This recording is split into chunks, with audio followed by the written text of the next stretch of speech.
The last place you'd probably ever suspect you'd find a biblical scholar is at a UFO conference. I've been to a bunch of them. I've spoken at a few. The reason I'm there is because that subject matter is hugely popular. Just think of something like Ancient Aliens, millions and millions and millions of viewers. This is a big deal. And it's a big deal for me as a biblical scholar because when you get into this subject matter, it's inherently about questions like, what really is humanity? Who put us here? What about God? Is there a God? Maybe the God we think of is actually an alien superior being. Now for me, this takes us right into the unseen world, the realm of angels and demons and gods and God himself, biblical stuff.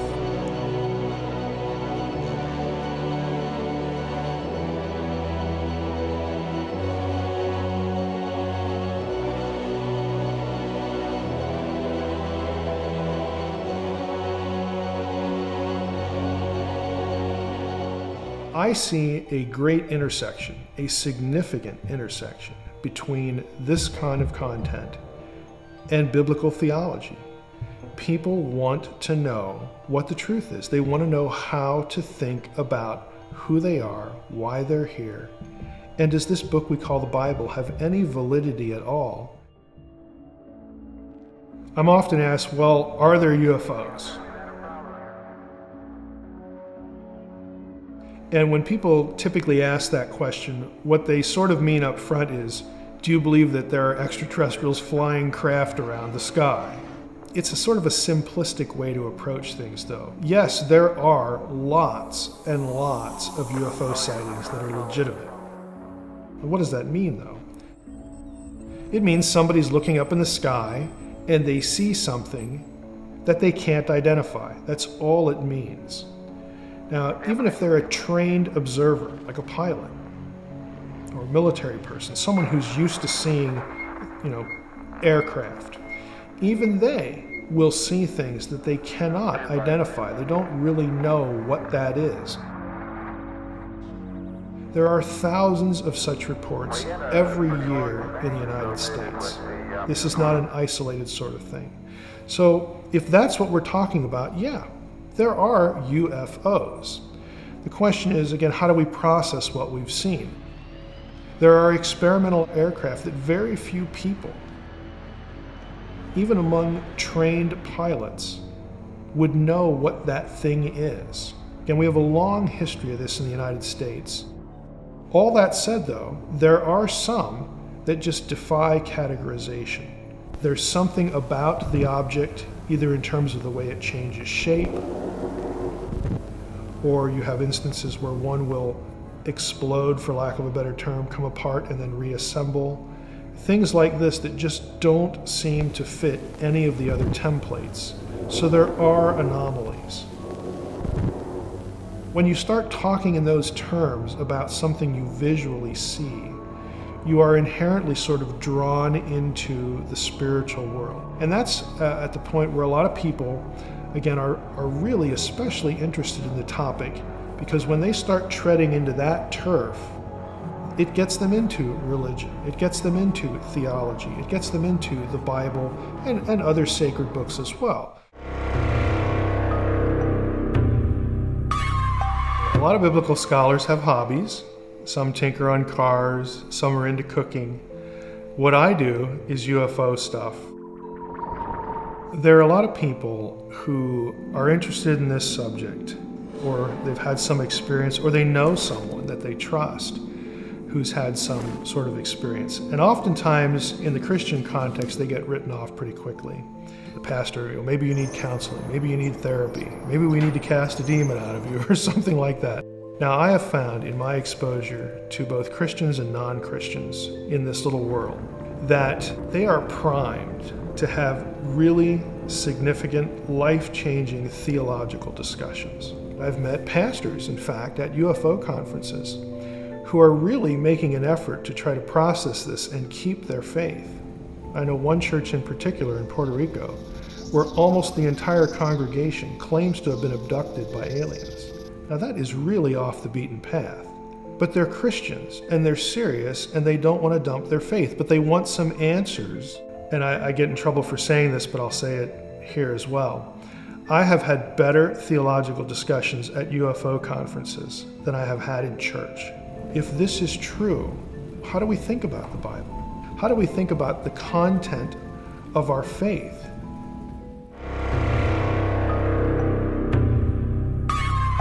I've never had an unusual experience on my own, but for me it was the 1997 Roswell Conference, obviously in Roswell, New Mexico, a very famous UFO case, and I had done a good bit of reading about that, and one day I was listening to the CNN broadcast of an Air Force debriefing, and there was a reporter at the conference who had apparently read a good bit of information about the event.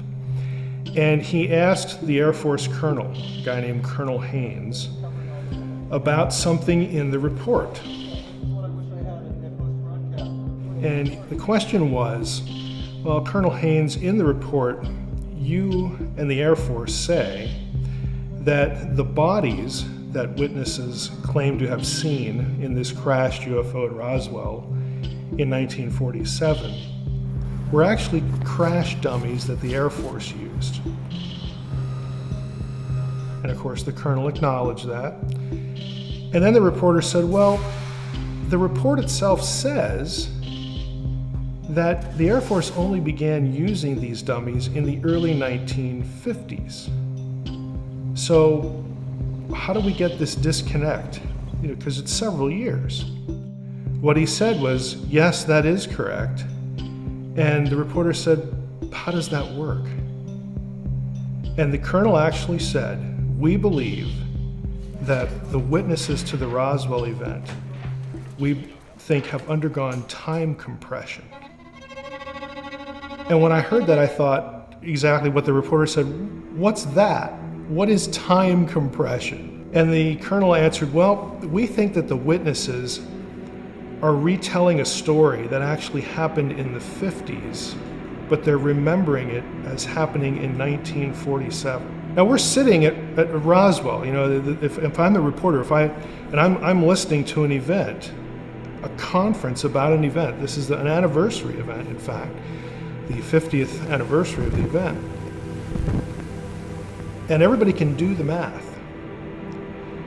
There were not just 2 or 3 witnesses to the Roswell event. There were hundreds of primary witnesses, people in those people's families, again, who heard about the story. It was printed in the Roswell Daily Record, July 2nd, 1947. It got picked up by newspapers in 1947, the same week, across the country. But somehow this guy's saying, no, it was really in the 50s.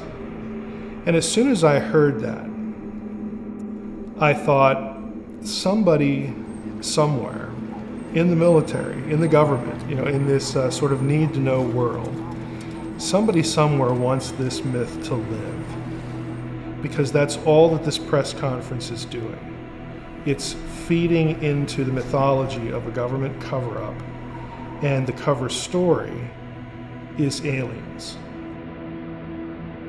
Because the answer that the colonel gave was so ridiculous and so easily falsified that I couldn't believe what I was hearing. And so that sort of took me from a casual reader, somebody with a sustained but casual interest, into a person that thought, I need to do some research here, because there's something about this case, there's something about this subject, there's more than meets the eye here. Somebody wants this myth to live, and I wanted to know why.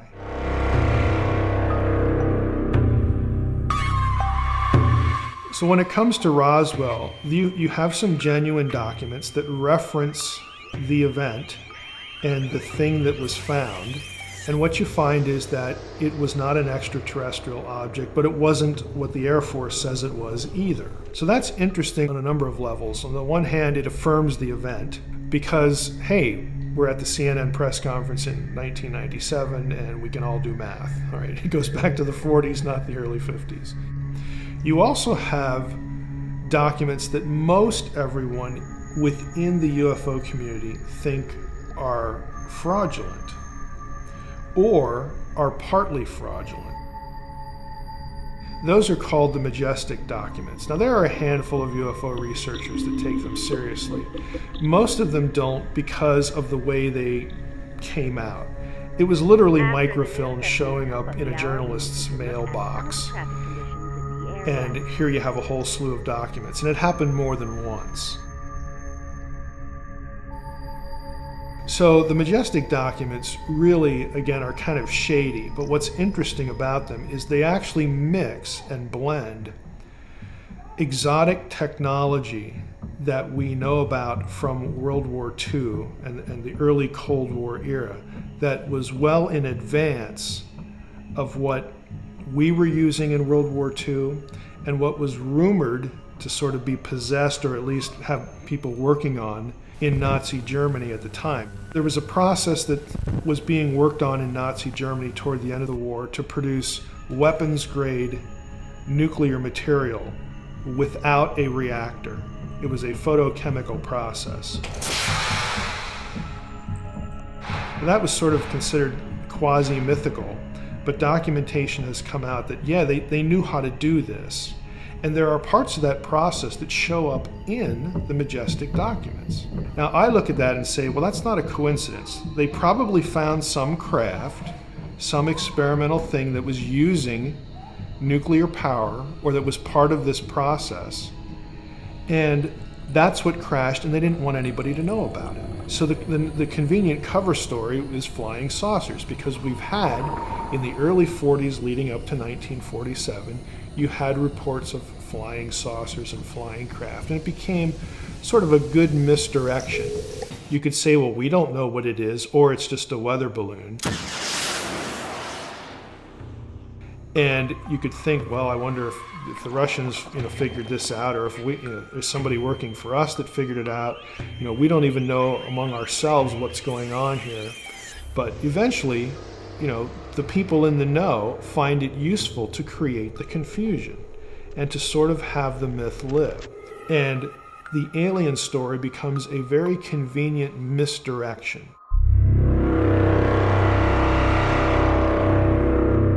My view, and this is the view that I take in the facade, is that Roswell was an Operation Paperclip screw-up. This was a program begun by our government during World War II. We knew we were going to win the war. The question became, what do we do with some of the people who are sort of at the forefront of technologies we're interested in, like the V-2 rocket? President Truman at the time did not want anyone from Nazi Germany or Japan who was involved in war crimes brought into our country, even if it was for an ostensibly good purpose. Let's tap their brains and get their technological knowledge. There were people, though, who disagreed with him. And so what they did, along the chain of vetting people, was if they got a really interesting candidate that they knew would be rejected because of a connection to like the death camps or something like that, they would put a paper clip on that person's file. And that was a signal to the next person down the line to pull that file, give that guy a new history, clean up his record, and then pass it on. Now, we got over 700 Nazi scientists into the country working for us in this project. Some of the most famous, Wernher von Braun, who became number 2 at NASA, really responsible for a lot of our rocketry, a lot of our space program, and he also became Walt Disney's spokesperson for the Disney's World of Tomorrow. I remember seeing von Braun on TV. He was a Nazi. But again, nobody really knew the exact details of his history because they'd been deflected, erased, or manipulated. What I think happened is we got a number of these people over, especially the ones who sort of knew about exotic craft, flight, modifications, how to build different craft. We know the Nazis were working on wingless aircraft, delta shapes, which, if you go back to the early reports of quote-unquote flying saucers, the reports don't actually say that the craft looked like saucers. It says they were triangular delta craft that moved like saucers skipping across, water, that like a stone or a saucer. The flying saucer term actually comes from a case in the Northwest, where I'm at right now. Kenneth Arnold is the big case. He was flying a small plane, and while he was in the air, he saw a number of craft flying in formation. And he said that they moved like plates skipping across a flat surface or water. And he used the term saucer to describe, again, this sort of skipping motion. And out of that came the whole term flying saucer. But when he was asked to draw what he saw, he drew delta wing craft. He didn't draw a perfect circle like we typically think of with flying saucers.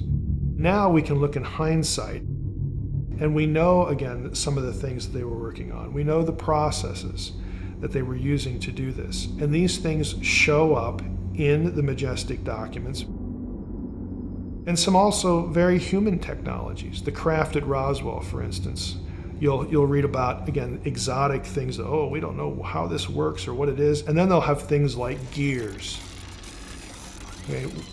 Why would you need a gear in a craft of this nature if it was truly something that could travel through space?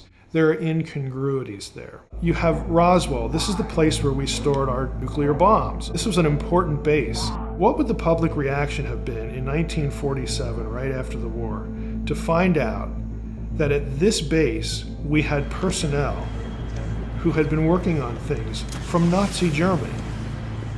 I mean, that would have just caused an uproar, even if they weren't located specifically there, to learn that we had them in our scientific apparatus, that they had not been prosecuted, that their records had been sanitized, and here they are on our payroll, on the taxpayer payroll. That would have just caused an uproar. It's a very good cover story to take what happened at Roswell and call it extraterrestrial or say it's a mystery, because it helps you cover up and misdirect attention from what you're really doing. Another reason I think that Roswell had to be covered up or attention diverted from what it really was are the bodies that get reported in the Roswell incident. I don't think at all that they were extraterrestrial bodies. What I think they were either young children or perhaps children that had certain diseases like progeria, where they're bald, their heads get big, that sort of thing. There's documentation that these sorts of children, and also young adults who fit a certain height and weight profile, were taken out of prisons. They were death row inmates, and we experimented on them. Now that's shocking, but where it comes from is Operation Paperclip again. The Japanese side of Paperclip, they had two programs that are important to this discussion. One was Operation Fugo, which was high altitude balloons. And the other one was the work done at Unit 731, which was bioweapons. These two things were going to be married by the Japanese. They tested their high altitude balloons during the war.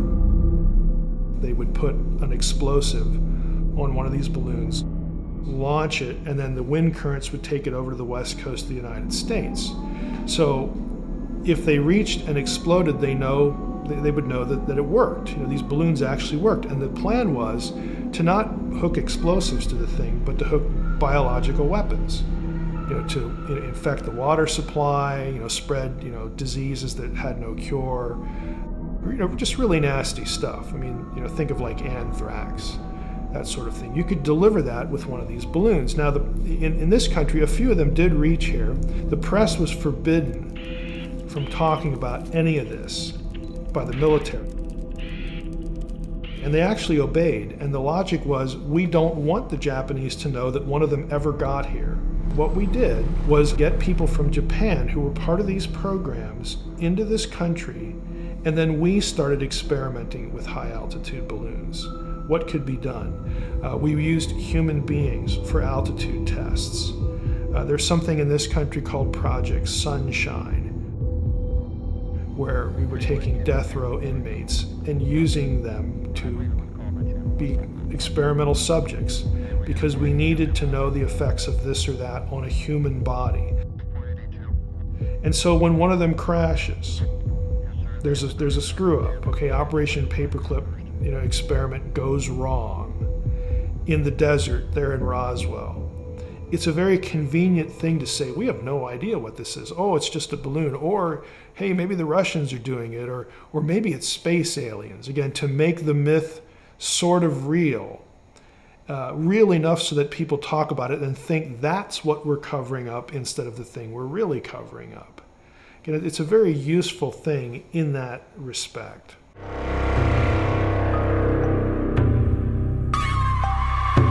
One of the things that you'll run into if you spend any serious time reading about UFOs is something that ufologists call the contactee movement or contactee literature. These are people's stories when they claim to have been abducted by aliens or they claim to have met alien beings. And what's interesting to me as a theologian, as a biblical scholar, is the messaging. There are a number of people in the field. They would attribute it to very human causes and brainwashing techniques. Okay? People abused in various ways and various reasons and given screen memories, something to remember in place of this. And this is a very weird, vast field that has deep roots in some very esoteric subjects that sound like they can't be real, okay, like mind control, MK Ultra.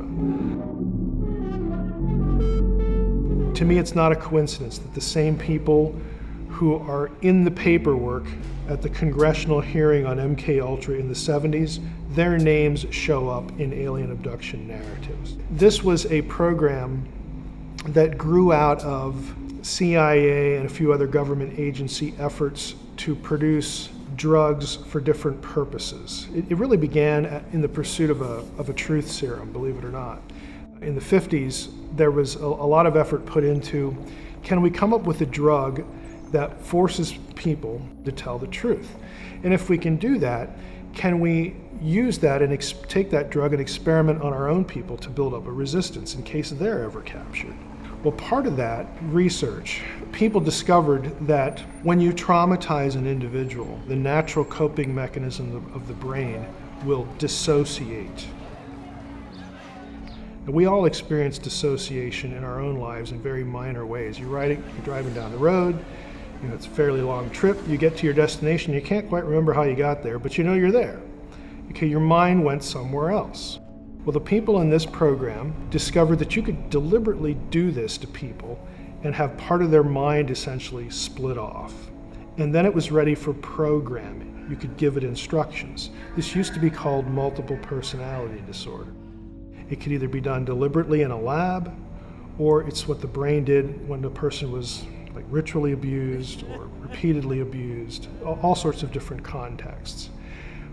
The government decided to explore this area of research, and one of the programs that did that was known as MK Ultra. If you've ever seen the movie Conspiracy Theory with Mel Gibson, he is an MK Ultra victim in the movie. Manchurian Candidate. That is classic MK Ultra mind manipulation, mind transformation, and programming. It's a big theme in a lot of movies.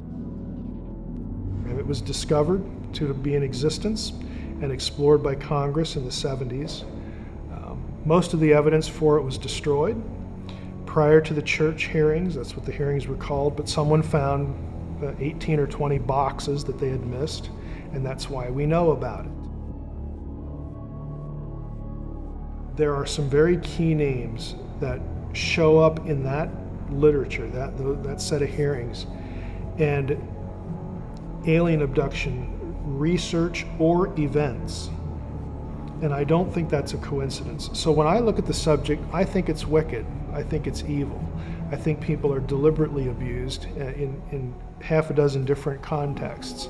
And this is the outcome.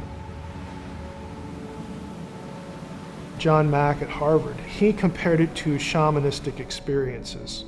And we might even think of something like the Stockholm Syndrome, when you begin to identify with your captors and you feel special, you're chosen.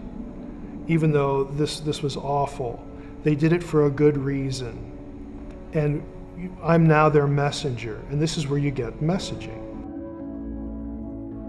You have a message now to give to humankind about the world's destiny, about what we need to do to evolve. I think it's deeply sinister. I think some of it could actually be overtly demonic. In other words, the mechanism that produces this set of memories can be different. I personally have a friend, two friends, who focus on abduction research.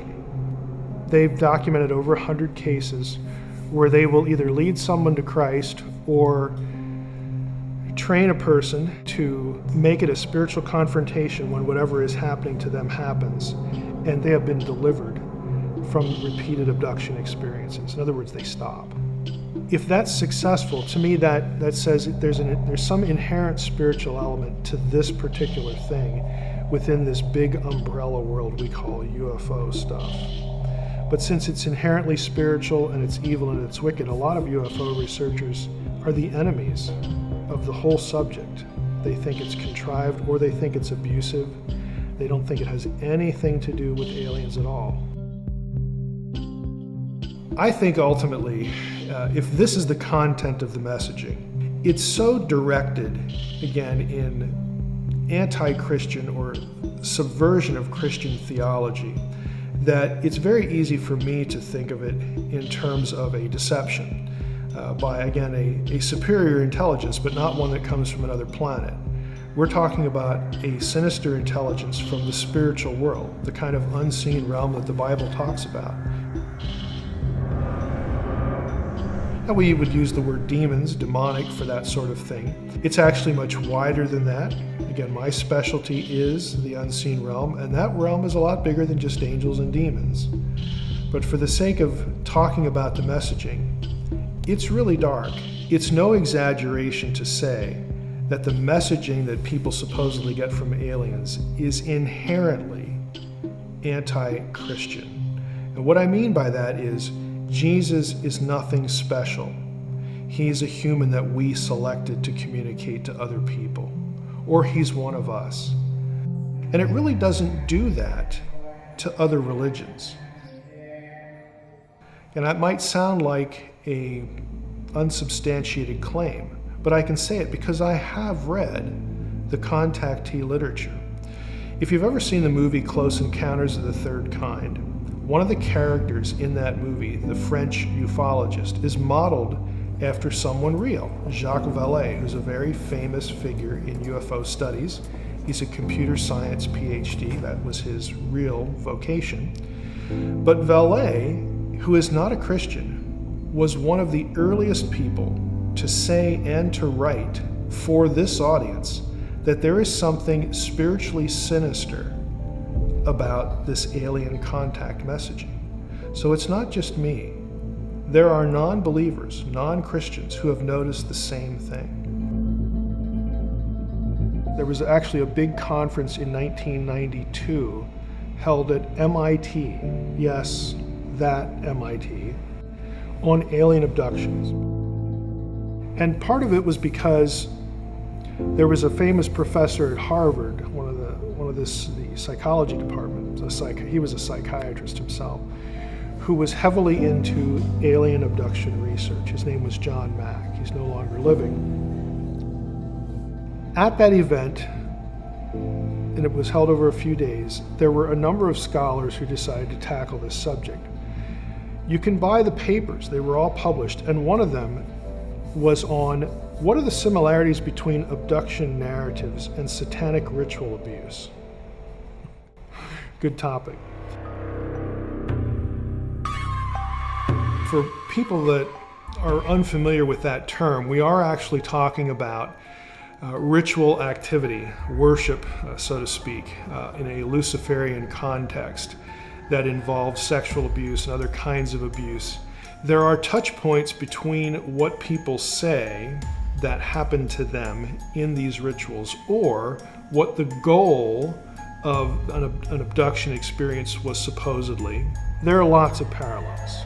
And we're not talking 3 or 4. I've actually counted them. There are over 20. The metal tables, the types of wounds that people suffer. They're probed in all sorts of awful places.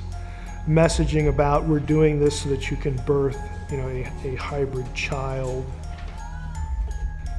Now, the kinds of things you would hear in a satanic ritual abuse situation or any sort of deliberate trauma episode that sort of linked itself to Lucifer or Satan would be, for instance, with children, where children are being sexually abused and the perpetrator might pass themselves off, even in costume, as Jesus, for instance. And so the whole notion is to get the child convinced that God hates them, or that Lucifer is the real God and Jesus is their enemy. With adults, again, it takes on a different sort of flavor, although the messaging can be sort of the same.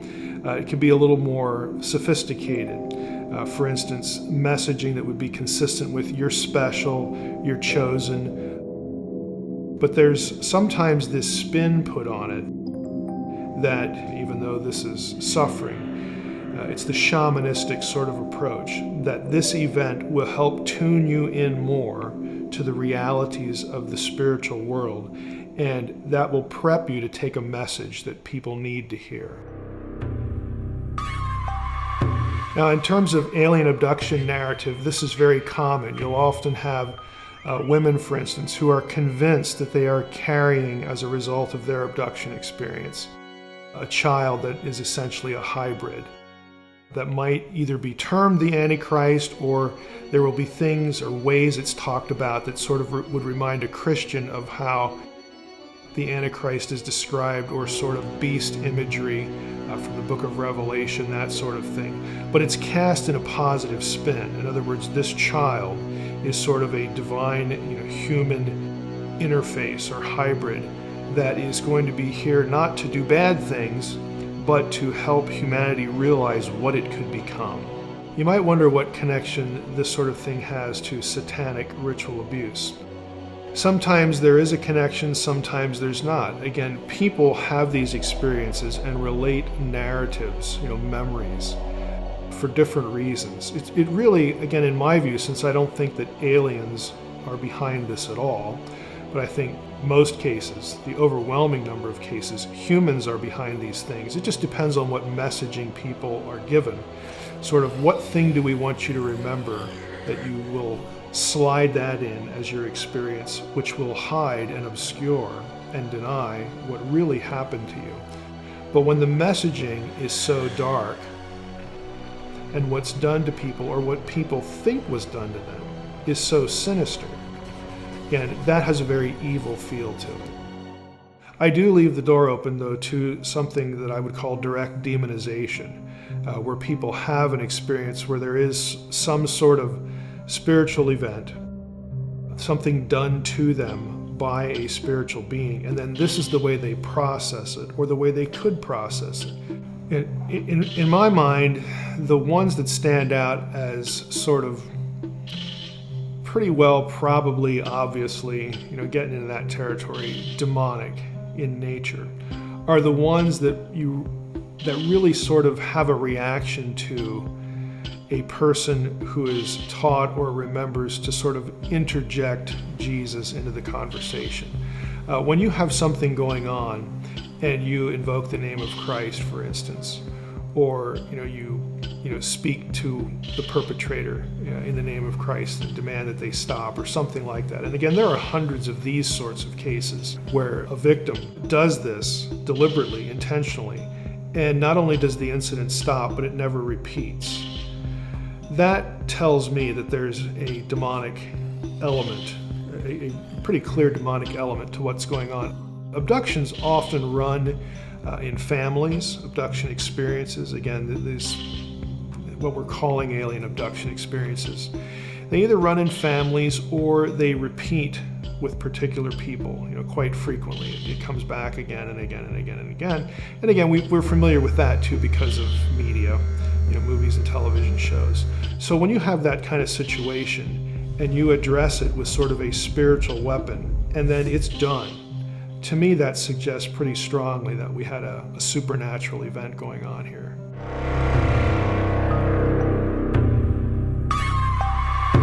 In terms of specific examples as far as contactee messaging that I would view as sinister, something that is spiritual darkness, lurking in the background. In the history of ufology, there have been a couple of very famous contactee episodes.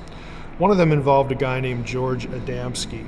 Adamski became very famous in the 50s and thereafter for supposedly being contacted by an alien presence, visiting Venus and all these different planets, having this or that vision. I call them visions, but he would actually say he went to these places with his alien friends. And his messaging was really nothing more than warmed over Gnosticism, that the aliens were telling him, every human has the light of God, or the light of the supernatural realm in them, and they just need to remember sort of who they are. They need to be enlightened. Very typical Gnostic messaging about the salvation of humanity being from within and recognizing their own divinity. Gnosticism was an ancient, and still is, belief system that was a strong competitor to the early church because it used biblical language, it used Jesus stuff as part of its presentation of what salvation meant and what the nature of the world was. But the short version of Gnosticism is that there's the true God in most remote history, and he took of himself to create other eons. These eons were entities, and one of these eons transgressed the will of the supreme deity, the true God, as Gnostics would like to say. But one of these eons transgressed and decided, well, I want to create a being sort of like me, like my maker did. And that being, Sophia, creates a being that is evil and sinister, and that is the being that creates humankind. That is the God of the Bible. He's a bad guy in Gnosticism. And the good guy in the Gnostic story is the serpent, because the serpent is the one who comes to humans and says, hey, you people don't really realize what's going on here.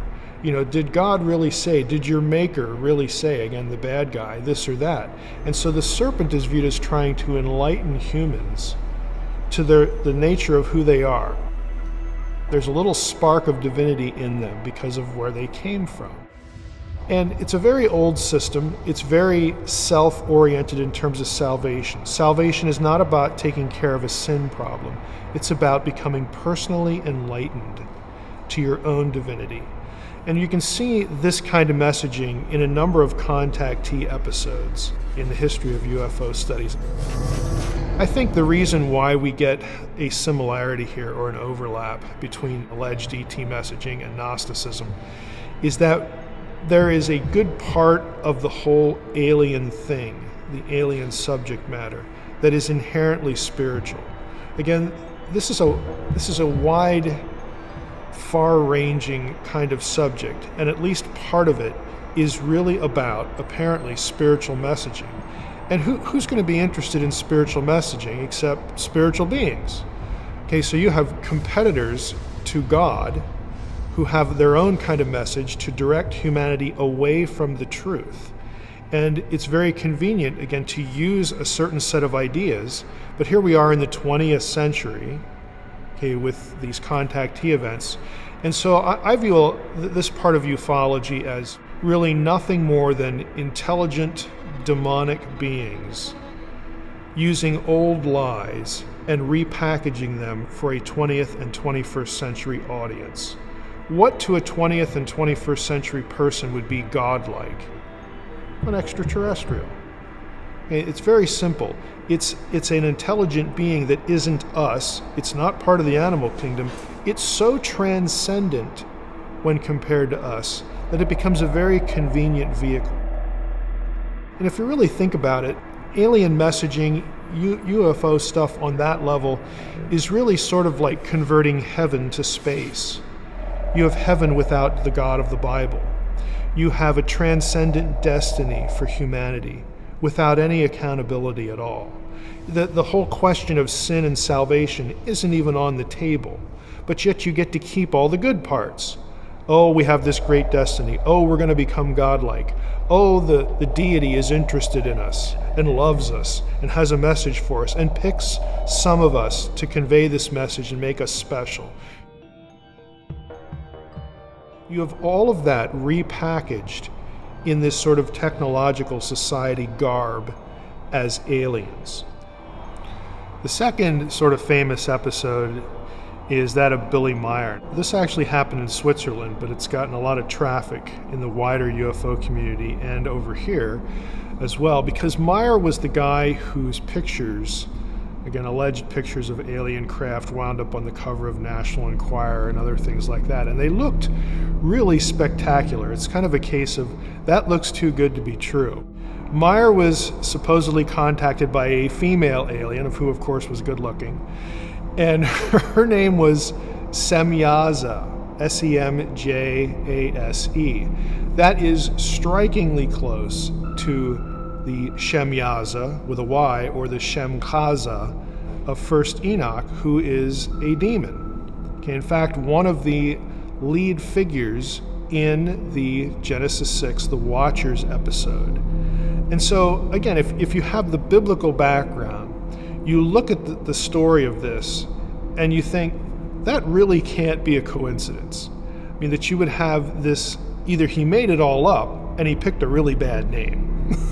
That's going to telegraph, again, sort of a demonic messaging. It's easy to read the narrative of Genesis 6 when you have this sort of thing in your head as being kind of an ancient incident of the same sort of thing. And there are these touch points, especially, again, with sort of the outcomes. Enoch's retelling of that story, instead of saying sons of God, he will often use the term watcher. Now that word does find its way into the Bible itself in Daniel. It occurs 3 or 4 times in Daniel chapter 4. It just refers to watchful ones, or possibly those who don't sleep. There are good ones and then there are rebellious ones. Good ones are in Daniel 4. A watcher and a holy one comes down and tells Nebuchadnezzar, hey, you're going to go crazy for a while. And we actually find out in that chapter that this punishment on you for your pride is, quote, by the decree of the watchers, plural, in verse 13. Now, a few verses later, it's also referred to as the decree of the Most High. So it's not like you got a bunch of angelic beings running around saying, hey, let's just go down and tell Nebuchadnezzar that's going to happen to him, and we get to call the shots. We have to look at Genesis 6 pretty carefully. It's very easy to read that passage against this backdrop. And I think if there is sort of a common denominator, it is the idea of quote-unquote gods or spiritual beings raising up maybe a population or a people group, a group of elites might be the best way to say it, that will somehow be the great civilizers. And in the alien abduction narrative case, you have, again, chosen individuals to bring alien human hybrids into the world. And that's going to be the thing, the catalyst that takes humanity from where it is now to its ultimate destiny of transcending being human, being something more than human. And in Meier's case, and in Adamski as well, there would be additional claims of Jesus was one of us. And you bring Jesus into the conversation and, oh, he was one of them. Well, that explains the Bible, doesn't it? That explains why Jesus could do all this amazing stuff. And I don't want to reject them because then I'm rejecting Jesus. Again, throwing him into the conversation that what Jesus was really here to do is to, unfortunately to quote Ben-Hur, okay, to convince us that there is a spark of God in every man. And they are here to help us realize that, to awaken us to our own enlightenment. Again, either Meier made this up and picked a really unfortunate name that, again, people who are familiar with ancient texts are going to sort of pull out, or he was met by an entity who took this name, and again, that's very suggestive of something sinister.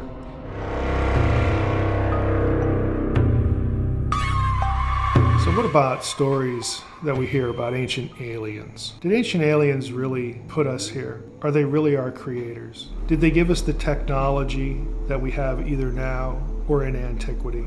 Are they really the masters of civilization? Does the Bible or any other ancient text really describe extraterrestrials? Does it really describe beings that lived on and came from other planets using technology to get here? Or is there something else going on? I think, as bizarre as it sounds, Ancient Aliens as a show, and shows like it, it's not the only one, have a huge, vast reach into the pop culture. Millions and millions and millions of people have seen not only just one episode, but actually follow the series. And it's really truth by anomaly. And the Bible gets drawn into that because it's an ancient book. It's not the only one. But if I can step in there and say, look, the people who are telling you these things or giving you these ideas, giving you these theories about human origins, they're lying to you. Zecharia Sitchin, who's no longer living, he's deceased a few years ago, claimed to be an ancient languages expert. He was presented by his publisher and his publicist as a scholar of ancient languages. I don't believe that Zecharia Sitchin could read or translate any ancient language. It was disappointing at first because I thought he might be a kindred spirit. He was not. He's basically making up an alien narrative out of ancient Near Eastern texts, like Enuma Elish or the Gilgamesh epic. And his claim to fame, his original book is called The 12th Planet, where he describes his belief, based upon his alleged translation work, that the Sumerian tablets describe a civilization of extraterrestrials known as the Anunnaki, who came to Earth from a planet called Nibiru and created human beings and or genetically modify an existing ape-like creature to create humans out of that thing. This is his narrative, and he has convinced millions of people this is the true history of life on this planet. Now, the reason that's demonstrably wrong is you can actually go look up online the term Anunnaki in all of the Mesopotamian texts that Sitchin cites. You will find that there isn't a single tablet that has the Anunnaki on Nibiru. You will find that Nibiru is actually described as Jupiter or Mercury or just a star, but no planet, again, out in the outer reaches of the solar system where Sitchin puts it. You'll never find the Anunnaki riding in a craft anywhere. You won't find all of the core ideas, or any of the core ideas, that Sitchin has for his mythology. So it's not very difficult to show that he's wrong. I've gone on a number of radio shows and basically just put it this way. How easy would it be to show that Mike is wrong? All you need to do is produce one line of one tablet that has one of these specific claims that Sitchin makes in that source, and Mike would have to go away. Mike is still here. And I'm very, again, you might say confronted, but I'm serious about it. I don't like when people are lied to. Not just about what's the content of the Bible, but I don't like when they're deceived by the content, some narrative that comes from any other ancient text. Another passage would be Genesis 6, 1 through 4. This is the sons of God, the daughters of men, who produce Nephilim and the giants. Sitchin is quite known for this. He merges together the sons of God with the Nephilim. He treats them as though they're the same character. But Genesis 6 describes spiritual beings assuming flesh. The most traditional reading is cohabiting with human women and producing as offspring Nephilim. I believe, and I'm certainly not the only scholar who would believe this, that the term means giant, because there are other passages that connect to Genesis 6. But the ancient alien theorist loves this passage for some reason because, well, sons of God sounds like an extraterrestrial to them. And they never ask the question about, are angels in the Bible really kind of described as beings that need to perpetuate their species, that need to eat, need to drink, again, have to expel and, hate their jobs or whatever? I mean, is this the way they're really described as something being normative for them? And the answer, of course, is no.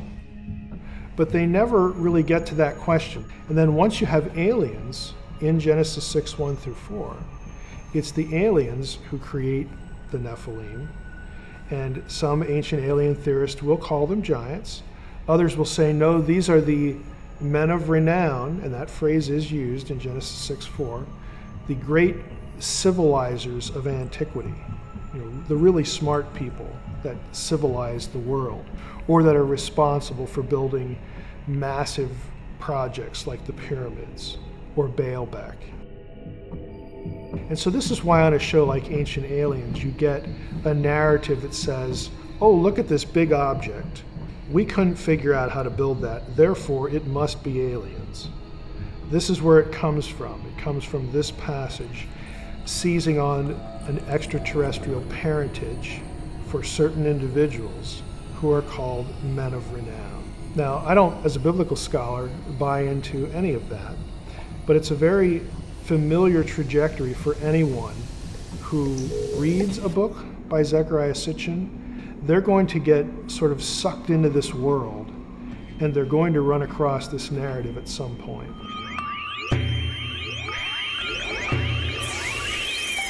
I was invited to speak at the Bay Area UFO Conference, and I was invited to speak about ancient astronauts. I'm an ancient studies scholar, I'm a biblical scholar. This is great. He was on Coast to Coast, and that was a wonderful interview. Let's have this guy come out and do this. I wasn't vetted at all. In other words, they thought they were getting a believer. I am not, again, an ancient alien believer. So I went to the conference, and I basically did a lecture on Zecharia Sitchin. And I went to this conference and basically tore his work apart. There's really no other way to say it. And I tried to be nice about it, but I wanted to be firm about it as well, just dissecting where his errors were. I was asked to leave the conference. I didn't get paid. That was okay, though. I've never been invited back, nor did I expect to ever be invited back. But the great thing about the event was my second session, which happened before the one that got me in trouble, was a lecture on could Christianity accommodate a genuine extraterrestrial reality? When you take that topic, you have to get into things like, well, would Jesus have to die on other planets? How would aliens be atoned for? And so it was well worth the visit, and it was worth getting tossed out of the place to do it.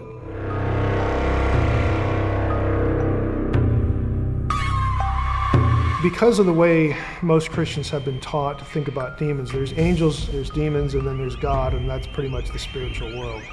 It creates some confusion when you listen to some of the things I've been saying. You actually have a number of different groups of rebels. In the beginning, you had intelligent beings that he has created that live in the spiritual world, and then there's human beings, okay? Intelligent beings that live in the terrestrial world. That's fine until, we actually get, some interaction. In Genesis 3, we have an initial rebellion. Okay, so we have the Satan figure. Okay, that's one rebel. Genesis 6, we have another group. That group, again, by all either Mesopotamian or biblical or Jewish tradition, the guilty parties there wind up being sent into the abyss until the time of the end. It's an eschatological judgment. So that's a second group. A third group we get from the Babel incident, Deuteronomy 32, 8, and 9, when God divides up the nations and assigns them to other sons of God, and then they become corrupt. God abandons the nations at Babel, and he says, Israel's going to be my portion now. Jacob is going to be my inheritance. And so he calls Abraham, and he makes for himself a new nation, Israel. This is why in the rest of the Old Testament, it's Yahweh against the gods of the nations and Israel against those nations. The sons of God that are assigned to the other nations, this is the Old Testament explanation for why those nations got their own pantheons. We read in Psalm 82 that they have become corrupt. At some point in their history, they fail. They don't rule the nations the way God wants them ruled. Now those guys aren't bound. They're not in prison. The Genesis 6 ones are. What about demons? Just using that word demon. If you asked a first century Jew, hey, where do demons come from? They would have an immediate answer. If you ask a Christian now, they would say, I don't know because the Bible doesn't tell me. It's actually not the case. A Jew would say, well, sure, we know where demons come from. They're the disembodied spirits of dead Nephilim. And that sounds very bizarre to our ear. That's not what you hear in church. It's not what you hear in seminary either. But there are hints of it in the Old Testament. Isaiah 14, Isaiah 26, Job 26, verse 5. These are three passages that have Rephaim in the realm of the dead, what we think of as hell. Now, that tells you, again, where a Jew would have gotten this idea.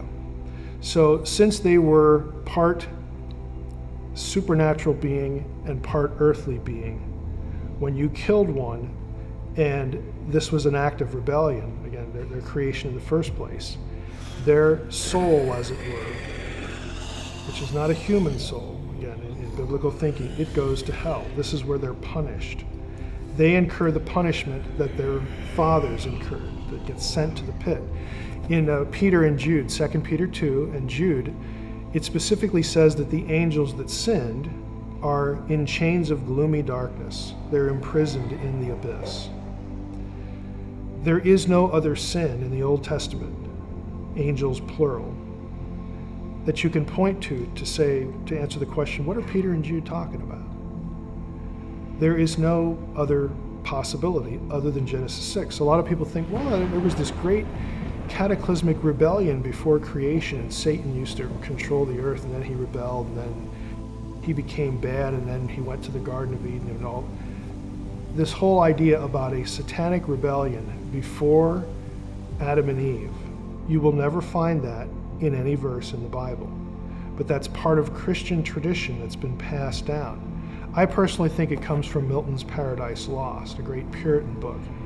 But you will not find it in a single passage in the Bible. The closest you get is Revelation 12, Michael, a third of the angels, okay?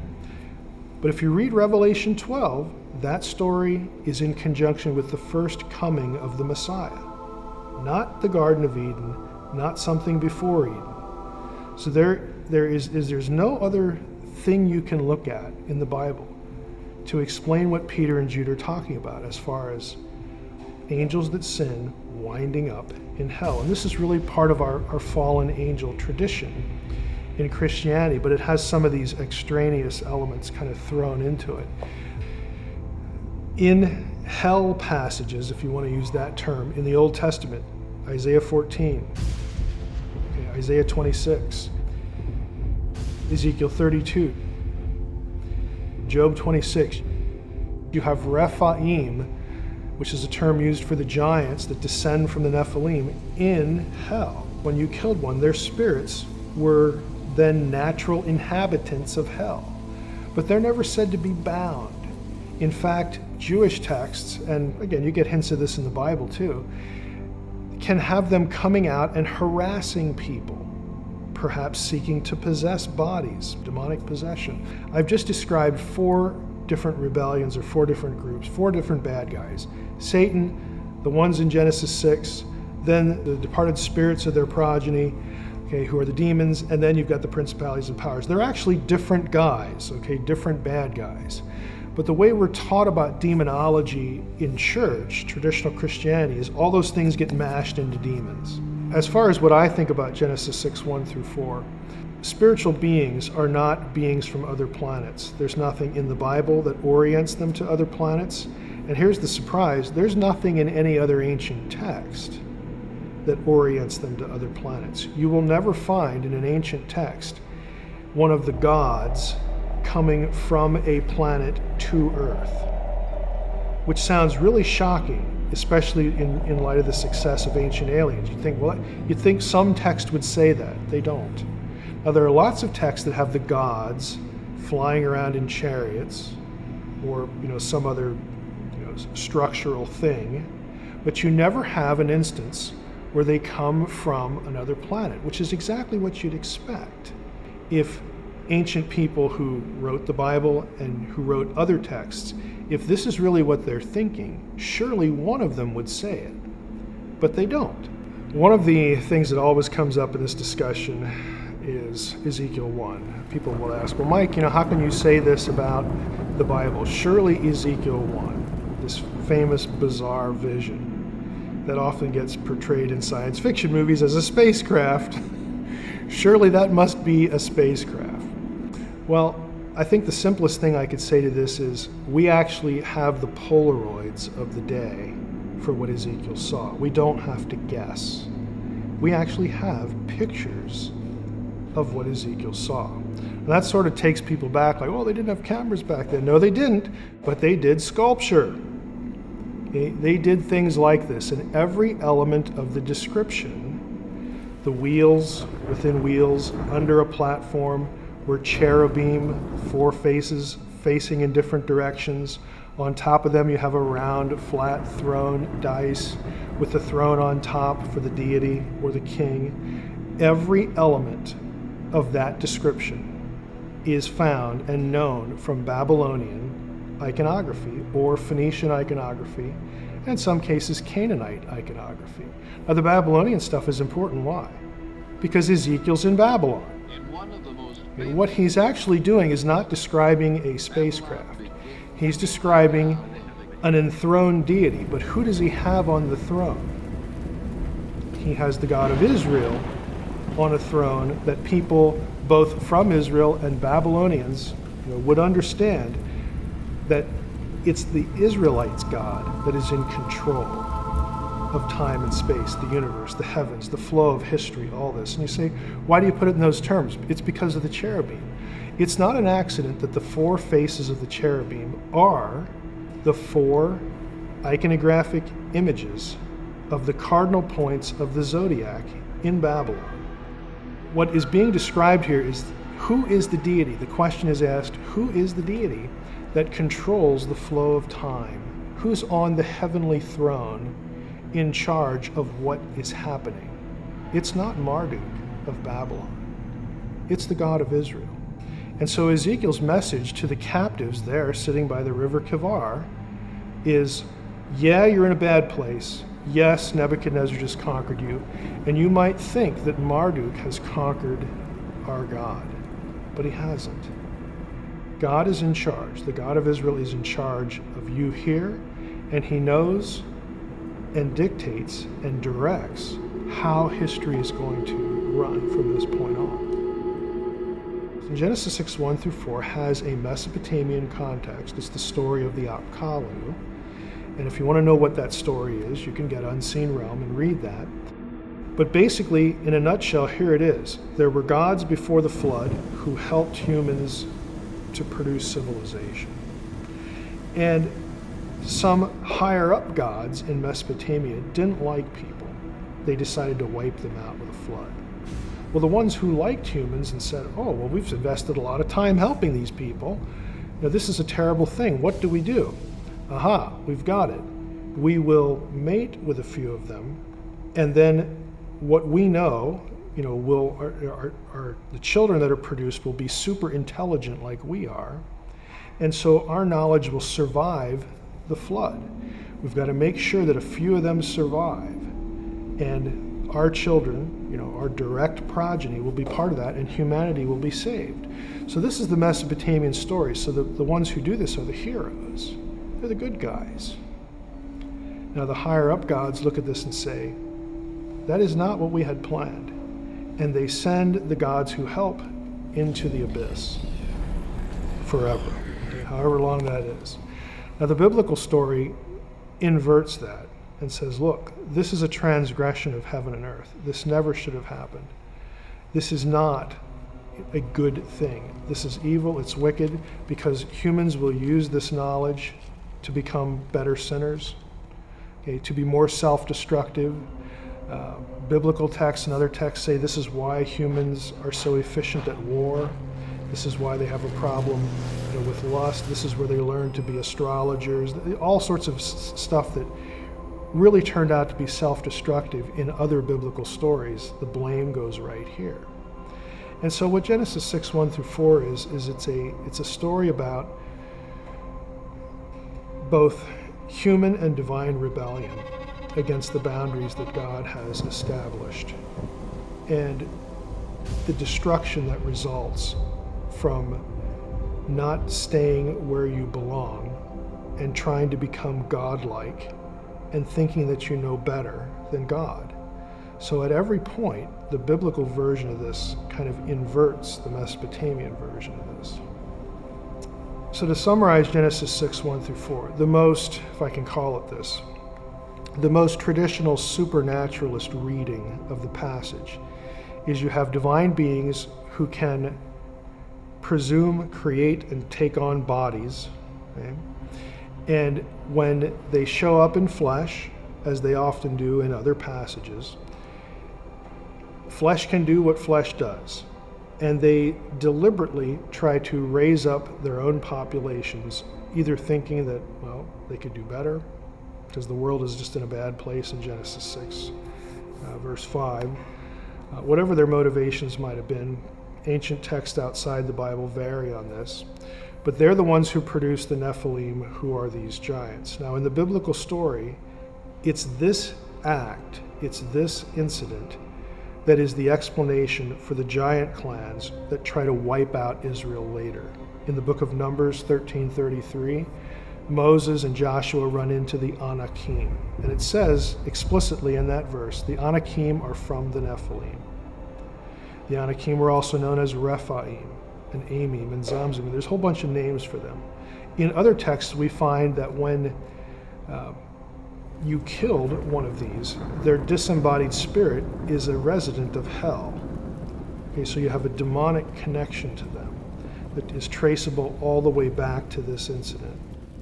One of the reasons why a lot of Christians are troubled by the idea of whether there could really be aliens or not, either in the past or in the present, is that, well, the Bible doesn't describe them, the Bible doesn't mention them, and so that becomes an argument against the idea, so that if they showed up, ooh, that troubles us, there goes our Bible out the window, because the Bible never said anything about that.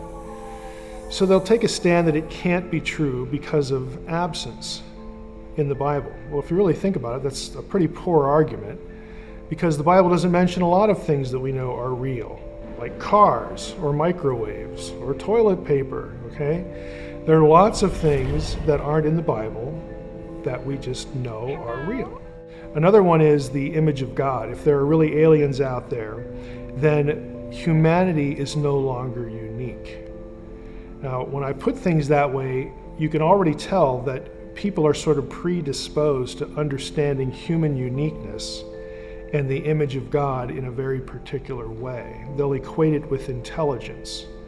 To make the image of God any particular quality is a mistake, because not all human beings at all stages of their development, either pre-birth or in old age, have certain qualities that have historically been identified with the image in their fullness, or even equally.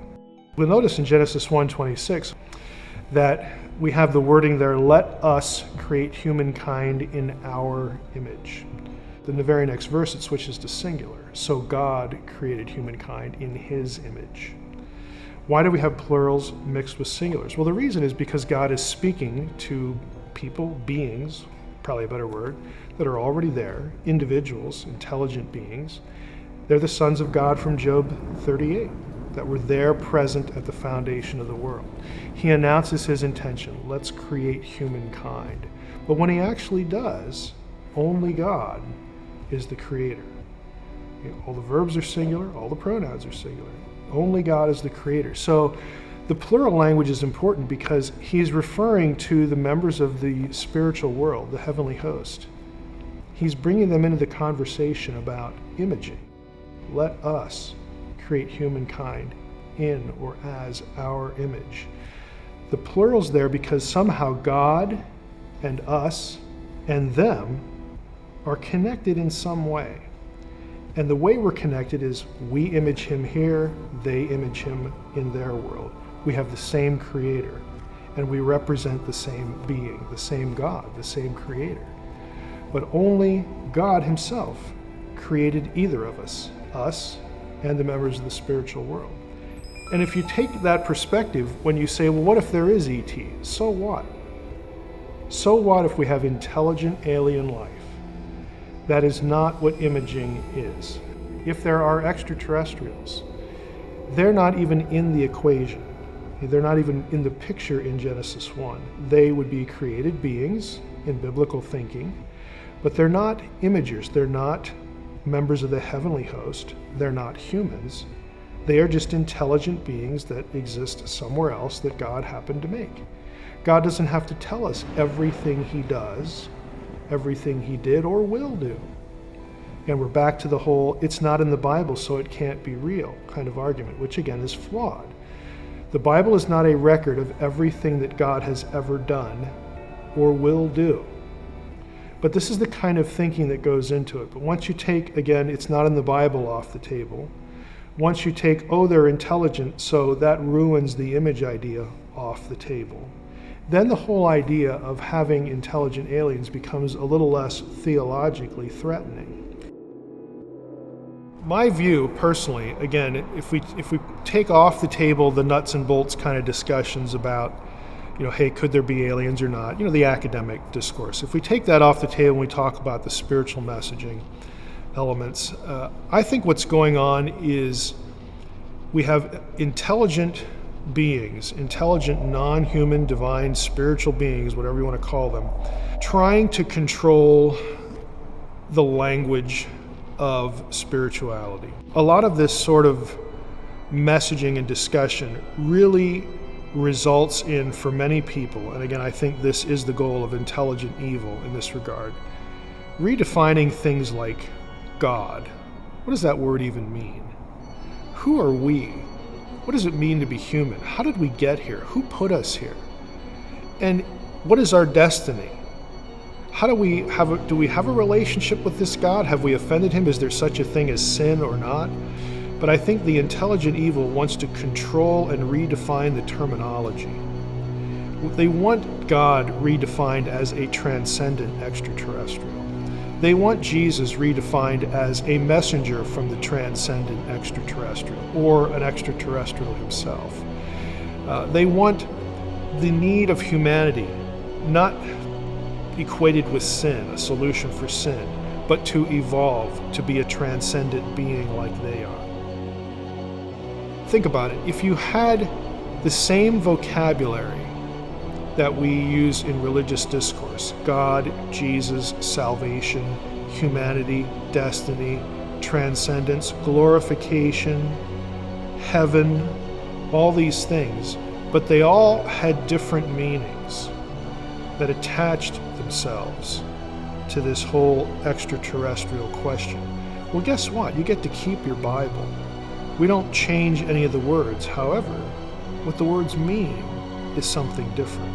This is something akin to, conceptually at least, when the Nachash, the serpent, walks up to Eve and says, hey, did God really say? And then they have a conversation where Eve is misled or misdirected, led to process what God said in a different way. In our theological discussions of today, we almost let science fiction, and the ET thing is part of that, dictate the way we talk theology. Science fiction is like televangelism for the alien worldview. Again, we get to keep God, that inner urge to have something more transcendent than we are, that will give us a destiny that has the solution to our problems. We get to keep all that if what we're talking about are extraterrestrials. Isn't that wonderful? It's all real. It's all true. But in doing so, in keeping it and having the language redefined, having the meaning of these terms altered, even slightly, we are embracing a non-gospel. We are embracing a different Christ. And I think that's actually the goal. So at the end of the day, we have a really strange mixture of biblical theology, the supernatural world, the unseen world, mixed in with all this UFO stuff, sightings, alleged alien contact and abductions. What do we do with all this? How do we process it?